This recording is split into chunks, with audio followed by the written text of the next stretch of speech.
especially in e-commerce, it changes so quickly. I feel like it goes in waves. It's like, there was a whole SEO wave where everybody was building out these niche sites. And then right about the time I was catching that wave, it died. Welcome to another episode of the Seven Figure Journey podcast, where we explore the ins and outs of the seven figure journey. My name is David Gilliland. I'm one of your hosts today. I'm so delighted to have Jeff O'Brien from Leap Stores with us on the call. Jeff, welcome. Thanks, David. Good to meet you and good to be here. Now, Jeff, you're calling out of the Phoenix Chandler area, so I hope you have good AC. Yeah, today we don't actually. It just went out in our offices, so that's just one of the challenges we had to deal with this week. But we're doing okay. I got a fan. It feels like in the entrepreneurial journey there are endless challenges that we're facing. That's the That's one true. for the day. Not too bad. Well, let's dive in. I mean, Leap Stores, you guys really are sort of this distributor for Amazon. You have for brands within Amazon that want to get their stuff out, grow well, and do awesome. They can utilize you to really get a step ahead and not have to go through a whole learning cycle. Is that right? That's right. Yeah, Amazon is a big challenge for a lot of brands. A lot of brands have a lot of unauthorized sellers on Amazon. They just don't know how to get control over Amazon. So, what we do as a distributor is we'll buy their products and then we sell the products on Amazon. But as an added service, we do all the marketing, we help them regain control. So, we try to kind of organize what is much of a Wild West on Amazon. Nice. And are you actually able to like shut down the mimics, the others, or at You least know, stand out in a way that everyone knows, oh, this is the legit, and the others are just yeah, exactly. So, there are different strategies for how you get control over Amazon, and there's not one silver bullet, but a lot of brands will just get people selling their products from their garage. And, they don't know who these people are. Maybe they're buying from some obscure distributor. So, a lot of what we do is helping brands get control over their distribution channel. We also help brands on the legal side. We partner with a law firm that kind of counsels them and helps them put policies in place to get control on the legal side. And then there are Amazon policies that brands can use to help them get better control. But I will say that oftentimes brands feel like Amazon isn't helpful in that arena of yeah. helping them get better control. For Amazon, they obviously want to have lots of sellers. They want lots of sellers and they want the price to be as low as possible. But so those are some of the key challenges that manufacturers and brands face on Amazon. So if you can focus on distribution controls, legal, if you can focus, on a few of these different levers, brands can get really good control. And then Amazon really becomes very manageable and you can drive a lot of growth. That's fantastic. On the opposite of that, without understanding how it works and the ins and outs and things, I mean, I had a friend who had his business in essence shut down as Amazon just put the clamps on him, shut his stuff off, and it took him a while to get them to open it up again. But just stop it for a moment, and all of a sudden, all these customers for 3 weeks aren't finding the product and start looking for something else somewhere Yeah. else. No, that's true. I mean, it's a common thing you hear about. And I'm in these Facebook groups and I'm associating with other sellers. And that does happen quite a bit. So there are different risks that come with Amazon. And, a brand can go and take over Amazon themselves. And many, that's the first step is that they go and work directly with Amazon. But what a lot of them find is that they don't get the best control by doing it themselves. It's just Amazon has become such a huge system to run, and building out that team internally, if your brand has the resources to do it, is a great option. But a lot of brands, they don't. So what they need is a partner that can take that on and then work as an extension of their team.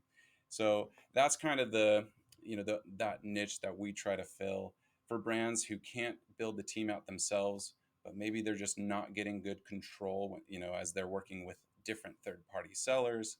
We can fill that spot where we provide that control and we work as an extension of their team. Oh, very cool.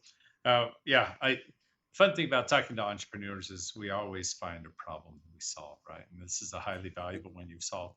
But you guys have been at this for several years.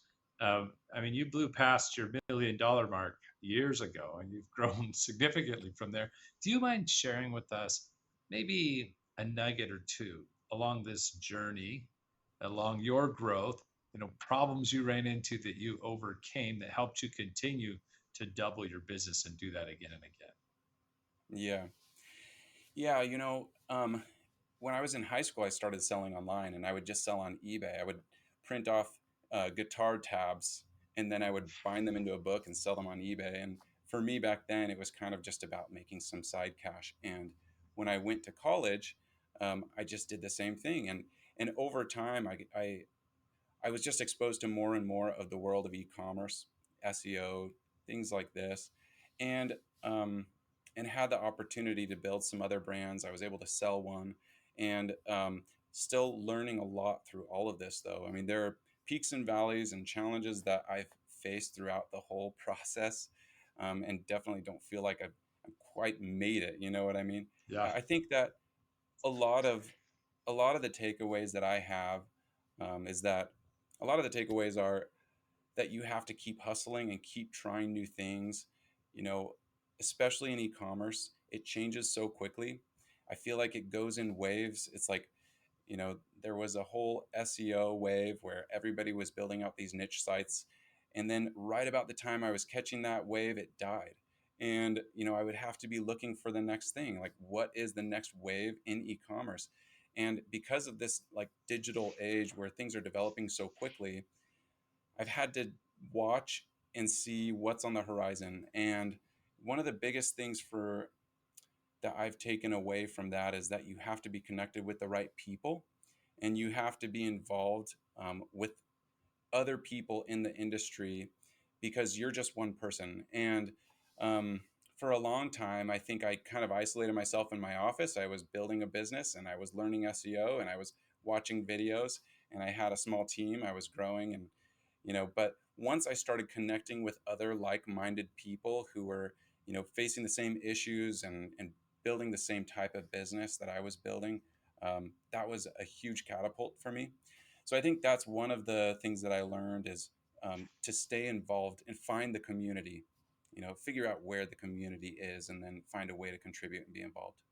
I love that. So when you were looking specifically at how do I stay ahead of the marketing of my business, like how people find our brands, how we win in this market space, you needed to find a community of people who were similar, very similar, Yeah, and were out there doing it because they're all playing the same game. They're talking to the right people, and that ecosystem has helped you step back, look to the horizon, not react to now, but look to see what's coming and build so you could catch the front of a wave instead of just the back of it, right? yeah, yeah, And when you're absolutely. passed up. And if you get involved with the right groups of people, then you hear things that are happening that you wouldn't in you know more like broad interest groups.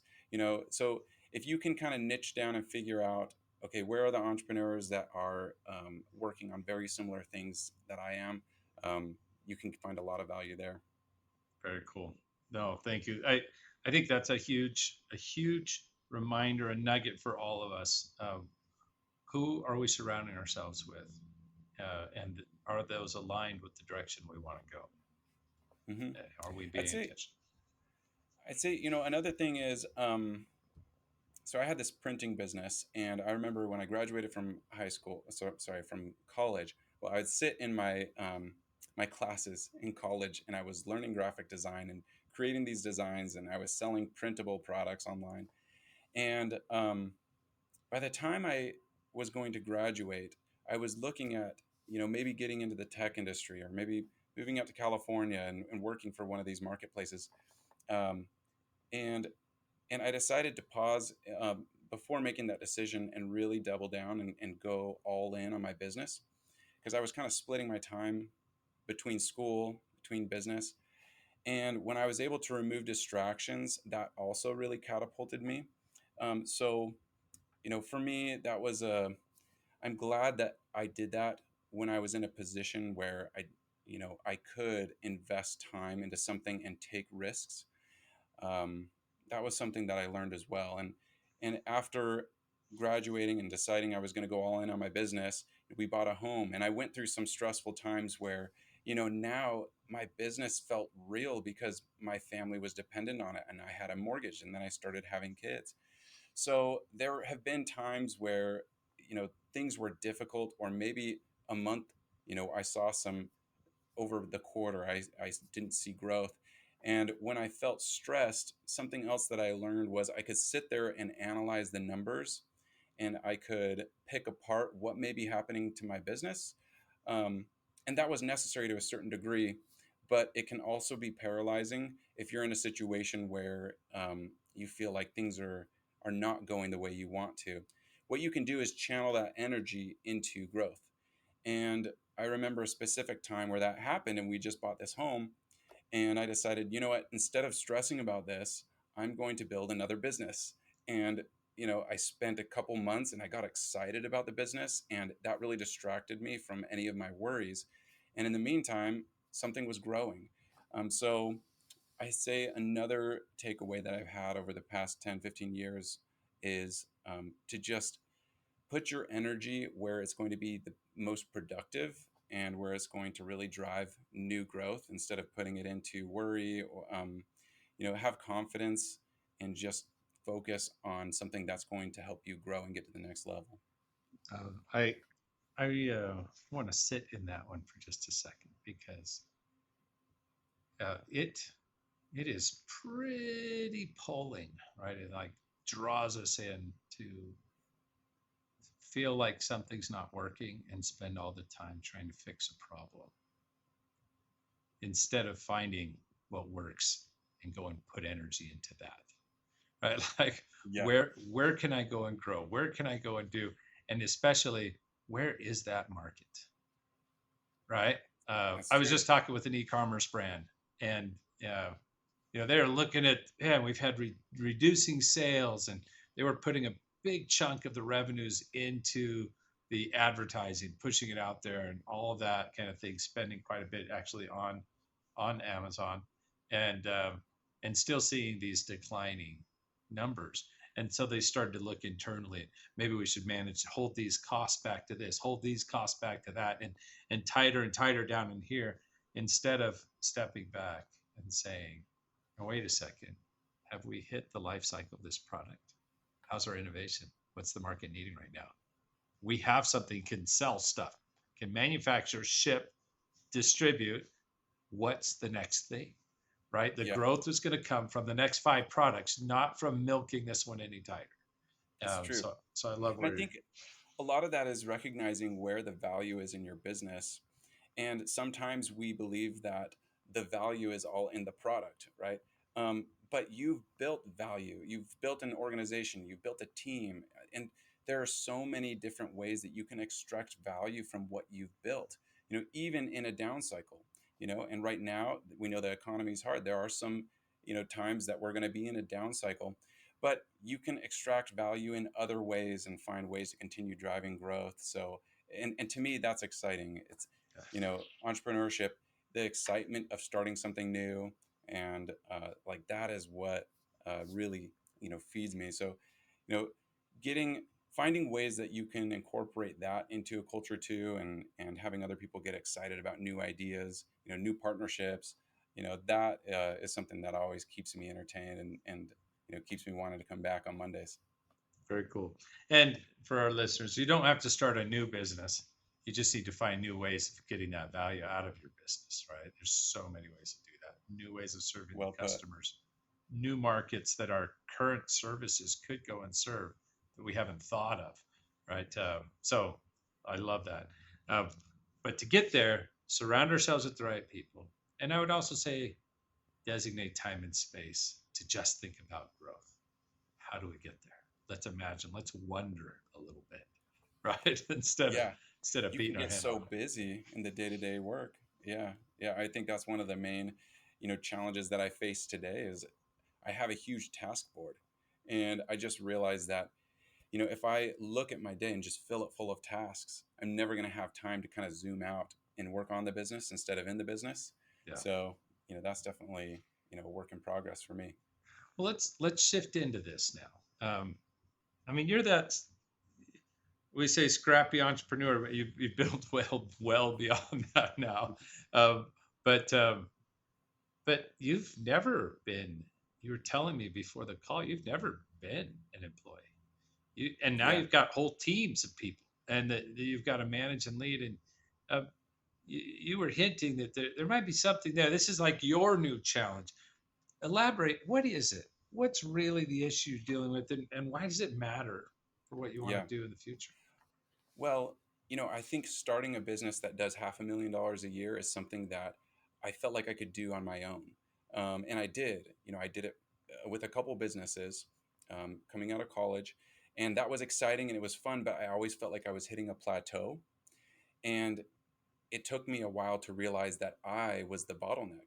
I was hiring people to handle the production work. I was hiring people to handle fulfillment. But at the end of the day, it was my to-do list that was growing as we continued to grow and bring on new partnerships. So it took me, and it's still something that I'm learning, is how do I delegate tasks effectively? And I've read so many books. I love books. I've read Seven Habits of Highly Effective People, and you know, I think that one really stuck out to me because they talk about the quadrants of where are you spending your time? And on one side is urgent, Urgent like and very unimportant. urgent, yeah. And then the other access is important or not important, right? And I know I need to be in quadrant two, where I'm working on very important but not urgent things. Yeah. And for a long time, I think I was implementing systems. I'm a systems person, so I love finding ways to increase efficiencies. So I was putting in place task management systems, and I created a whole board on how I could keep track of my tasks and make sure that I'm always operating in this quadrant. And then I would get 50 tasks on my board, and it just would become overwhelming, and I could only work on one or two a day. So that's where I am now, where I feel like I'm taking a step back from that. I'm trying, I'm bringing on additional team members and finding ways that I can delegate effectively and trust in the people that I hire, because I'm hiring really smart people. And if I can do that and clear my plate, then I can work more on the business and zoom out, like you were talking about. Okay. I I think it's a very valuable question because I mean, going back to your nugget that you learned was to really have impact. We need to get out of the fixing the little problems and get into the going out and exploiting growth. We need to see the opportunities, Yeah, and the higher up you can get, the bigger opportunities you can see and go after, right? So that's so we're not talking about how to get 5% more to your bottom line. We're talking about how do we 3, 10, 20x our top line in the next 5 years.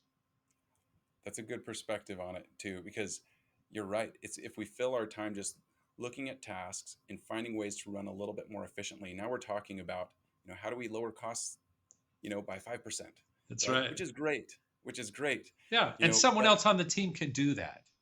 yes. Yeah. Yeah. I feel like, looking at the vision, looking at where the market's heading, if I could spend more time on those things, then I know we'd grow so much faster. And, we've seen some great growth and that's fun, but I feel like every time we land a new partner, my plate fills again. And now, I'm back to Back into plateauing. operating, right? Back into Yes. operating. Okay. Yeah. And it's Yeah, scary to hiring people. And, that's a skill set in itself. And yes, that yes. one I feel like is something that I've had to learn, how to hire the right people. And I'm still not perfect at it, but that's something that I'm trying to figure out, how do you bring on those right team members, and then how do you delegate effectively? Okay. If you're okay, can I reframe it from Please, yeah, delegating just a little different? Because um, delegating, it's good, it's needed, and you've got to do it to do well. But I would say that that's kind of like table stakes. If you're playing the yeah, game, it's like table stakes. You got to be able to delegate. We could talk more about that. Um, but more so because delegating says, I know the right answer, and all of you just need to execute on my plan. yeah, Delegating relies on top person, who you're saying is the bottleneck right now. Top person being able to see and know everything so everyone else can just do their jobs. Those are typical management systems, and they're needed, but they're table stakes in today's environment of fast paced change. So instead of just delegate, let's try to think, how do we help our team members like explode when it comes to their potential? And how do we help them begin to think and act more like business owners who are building, who are gaining value, like they're extracting value from their role, and they're seeing how that could interact better with others to get 3 and 4x return instead of just the X that they were hired to do. Yeah. And so, Yeah, I like so that. yes, delegating, yes, and that's a get the X that they were hired to do. 3, 4, 5, 10x. That comes when we can help people become fully aligned with the vision that we have and even be a part of creating that vision. So they have that buy in. So that when they're in the shower, they're thinking about your issues and how to fix them, Yeah. right? That's a Yeah. different level. So, and I only bring that up so that we're all clear and thinking Hmm. about those and saying, I need both. I Yeah, can't just be absolutely. one without the other. Now that we have both of those, tell me, which one do you actually want to spend the next 5 minutes talking about on this call right now? Hmm. Well, I think that just the mechanics of delegating is not an Okay. issue. I think that it's instilling that vision where people can take it, like you said, you know, my problems are their problems, and now they're finding innovative, creative solutions for those things. Great. All right. So then we're assuming that within their role, they have perfect clarity around what they have to deliver to keep their job. Okay. They know the measurements of results. Those are regularly measured, visible, all of that. And they've been trained how to do their job or have a way to check in and get help on the regular. That's already in place. And they've been given power to do that. Now, the next level is, do they understand how their role makes the big vision happen? And more importantly, do they care? Okay, Yeah. so we've got to get to a new level of leading, and not many of us have experienced this. Not necessarily at work, because most workplaces this isn't something people have in their lives, but they have somewhere in life. Usually, somewhere in life they find meaning. Somewhere in life, this sense of purpose beyond any work thing.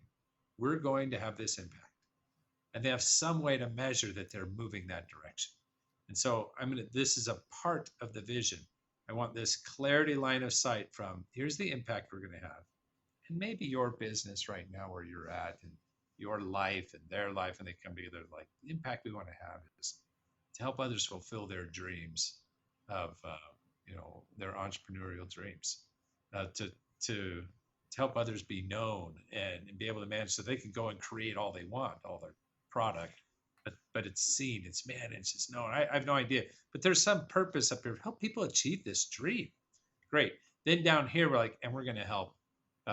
We're going to help 500 brands shine. I don't know how big your workload is. Maybe it's like Yeah. 7 brands. Like I don't, right? I Yeah. don't, I don't know what it looks like, but let's say it's 500 brands shine by 2028, and your team's like, yeah, when we touch it, it's like Midas touch. It's gold for them. And those brands really shine. That's cool. Mhm. And we could measure that by they experience this kind of growth working with us. Okay, so we just need this many experiencing this kind of growth by the end of 2028. And your job, here's the delegate part, is to achieve these pieces. And they're like, okay, I got these pieces. But your job ties up right through here. See how it mixes? And they start to Yeah. get a feel, and they're like, oh, the way I bring on a client matters Hmm. because that helps us retain better. Or, So, yeah, go ahead. can I tell you what we've done so far? Because I this, would love to I hear. really like what you're saying, and I feel like we've been okay at doing some of this, but I think that we can make some improvements.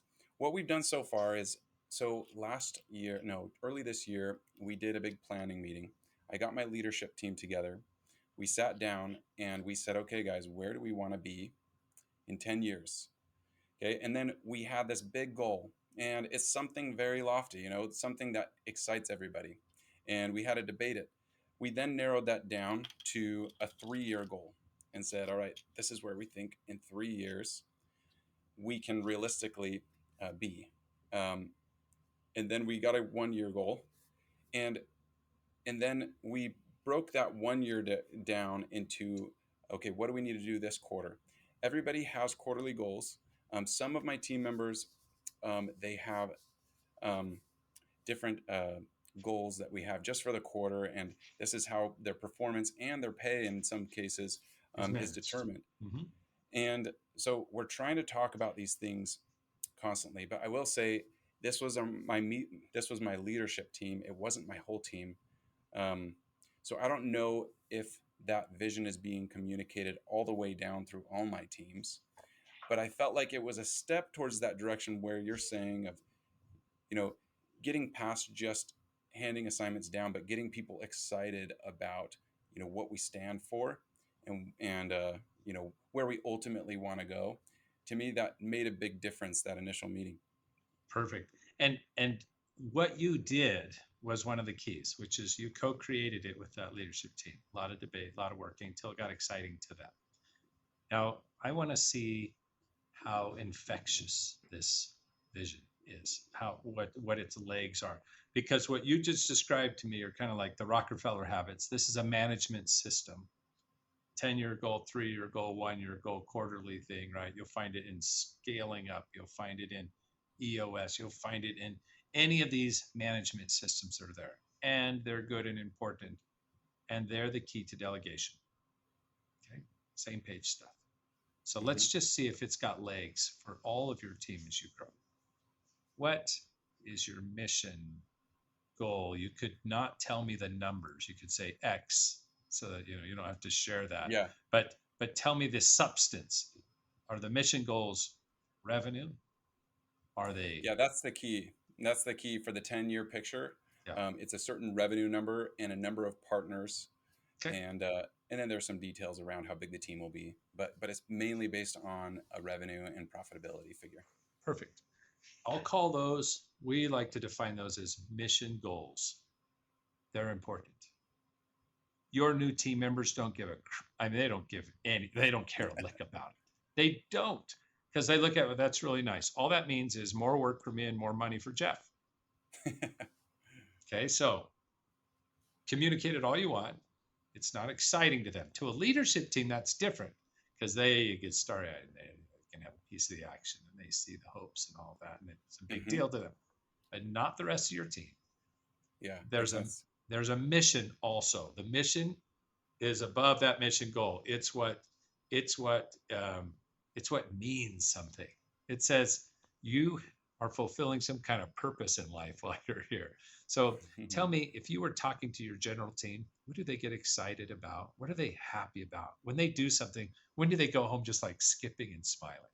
What happens with your customers or the community because of the work you do? Well, I think we see ourselves as educators for brands. One of the most fulfilling things that we get is working closely with brand partners and having years long relationships. And we know the people we work with there. And when we can solve problems for them, that's exciting. And Okay. it's something that everybody knows about. We all know what the challenges are. And when we fix one of those issues, everybody feels great. Perfect. And you all know what the challenges are. Are there like a handful of them? Like, here's 5 key challenges that are going to have to be overcome for this brand to truly shine. Yeah, every brand will have its own unique So challenges. unique. And Okay. usually there are two or three that are kind of like our core focus at the time. So I'm not saying this is your answer, but I'm going to use another client's example and what they did. They were a consulting company for mining industries, and it was Mhm. actually solving challenges. That was the most exciting thing for them. Every time they solved the challenge, and they measured their challenge solved by quantity of revenue that was tied to it in a way, but everybody looked at it as this value of problem solved. So if it was a huge problem that was solved that took lots of team members, um, it counted for 20 challenges solved, even though it was one. While Yeah. some of the little rinky dink ones, you had to do like 5 of them to really count as a true challenge solved, right? Yeah. Yep. But what a difference it makes when every single month they stand around there and they throw in their little nuggets of gold, because that's what they use. They have these little stress ball nuggets. They throw them into an old mining cart, and they're filling the mining cart up, which they already know how much it takes to get it to the level it needs to be to win for their mission. So take that 10-year goal or take that 3-year goal and give it meaning. If you want to tap into their hearts and minds, your team won't get as excited about your revenue and profit margin. I want you to track that and care about it, because that means your business stays able to go and do all the great things it's doing, right? But if you want to do visionary leadership, where you really tap into every single team member's mind and heart, where they're all in and they're thinking, acting like business owners at whatever level they are, they need a why. They need a why. And I like that. And I haven't found that handing ownership over to everyone creates a why. Funny enough, I've watched the experiments. Do you feel, this is a question because, we have our mission, like our purpose. Like we know for us, we want to help brands gain traction on Amazon through control and growth. And we do this as an expert distributor. So in that case, a mission like that, do you feel like it needs to be a mission that excites every member of the organization? Or would you look at maybe someone who's doing fulfillment out in the warehouse and say, well, they need a separate mission, something that feels like it's going to be more applicable to them to get excited about? What is your thought on that? Should this mission statement, or our goal, the altruistic thing we're trying to achieve here to drive towards that ultimate revenue number, right? Is it something that everybody needs to get around that one statement? Yes, but I don't think your one statement is a true purpose. I think it's a customer value proposition, which is important and belongs down here below mission, is a customer value proposition in line with your strategy and how you're going to win. So needed, So yes. what's the difference between that purpose and a mission? I guess, how do we convert that into more of a mission statement? There's a little work to do, but I would first ask the question, if I had no business at all, what would I still be excited and passionate about doing? What kind of impact would matter to me? And I would ask that of my team, all those team members who I think these are my people, because it could be some of your team members aren't today. They're not all in. They don't want to be. And you can't even convert them there. You'll try for a little while and some will come over and others just never will.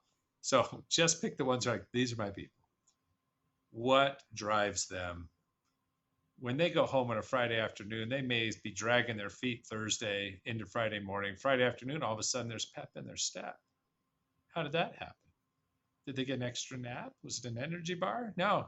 Is that they're finally off to go and chase their purpose, the thing they care about, right? So is their purpose higher than any one of these businesses you've started that you care about? And it could be solving the world's problems. I mean, it could be as lofty sounding as that. It has nothing to do with your industry, but it actually taps into what they care most about. And then you would have a mission that's like, we're going to solve 1,500, or we're going to solve 500 of these problems, or we're going to see 500 brands really elevate to their potential as we solve their problems by the year 2029, whatever 2020. You're going to have this thing. And so every time one solved, we say, we did it again. We helped another succeed. You in the warehouse, you made it possible. You shipped their stuff. Without that going out, they never would have made it there. Here's the story of this young couple with 3 little kids who started their little Amazon shop selling, little lanyards and wallets and gift and bags and stuff, that they were able to care for their children, and their husband, who was a school teacher, got to go ahead and, they covered their bills, and now he just taught for the fun of it when he wanted to, but they weren't struggling anymore. Like, you change lives. I know people who have their lives changed because of the work you do. Now, why don't the people in the shop know about those lives being changed and how they were a part of that? And yes, they got paid because they delivered. Now their metrics come down in tighter, and their metrics are like, so we've got to make sure we deliver at a 99.9% accuracy. There's always going to be some mistakes, but we can get better every day. We don't have to ever make the same mistake twice. You can help us fix it because those people are depending on us. They're struggling just like you and everyone else. You're making a difference for them. That can mean something to them. I know this sounds high in the clouds. Maybe people don't want to hear this, but if you want to do visionary leadership, where you tap into the minds and hearts of your people so they give their all, their discretionary effort, the stuff you can't demand from them, they have to have why, they have to be with the who, and we didn't talk about that. And they have to have a how we contribute, give me something. That's that 500 by 2028 kind of thing, right? Where they're like, yeah, we're going to impact the lives of this many individuals, because that's the kind of brands you probably support, right? A lot of people like this who have great products. They could be easily multi-million-dollar businesses if they just had the support, and instead they're capped at 500,000 doing everything themselves. Yeah. Yeah, I see that. And what's interesting is among my leadership team, I feel like we see those wins and we see the life-changing benefits Yeah. that these brands are getting by working with us. And I think you're right that having a mission statement or something that everybody can coalesce around, that everyone feels like they see the benefits of our service for our partners, would be huge for the entire team. And then because you're leading people, and because us people, including me and you, we forget, our job is to help them remember and see it all the time. And that they see that we would sacrifice profit short term to serve long term purpose, because we believe that it best serves the customer, which will give us the profits, everything we'll be able to keep going. But they're like, wow, you really stick to your guns. This isn't just nice words on the wall. We talk about it all the time. We're trying to solve a problem. You're like, look, this is an opportunity for us to help 300 more or 100 more, or even just this one matters. How can we make their order right? Right? Let's figure this out.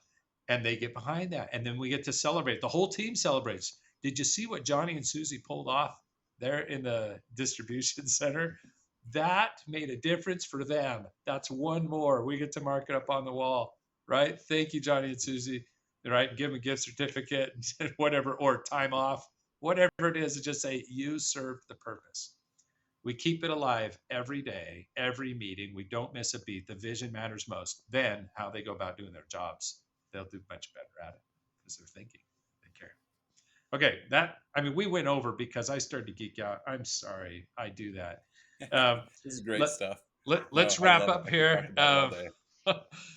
Jeff, if people want to get in touch with you or use or utilize your great services, how do they do that? Go to leapstores.com and you'll find a contact form. Love to speak with anybody who's looking at Amazon, maybe doesn't have control over Amazon, wants to grow. That's where you find us. So leapstores.com if you want to utilize some of these great services that you have in play, or just to connect with Jeff, one more person in your circle you could be learning with also. Thank you again. That wraps up this episode of the Seven Figure Journey podcast. If you as a listener found value, which I did, in some of the things Jeff shared or what we talked about together, please like, share, get it to other business owners so they too can benefit and grow and have the impact that they are destined to have in our community.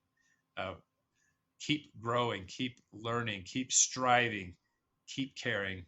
Until next time.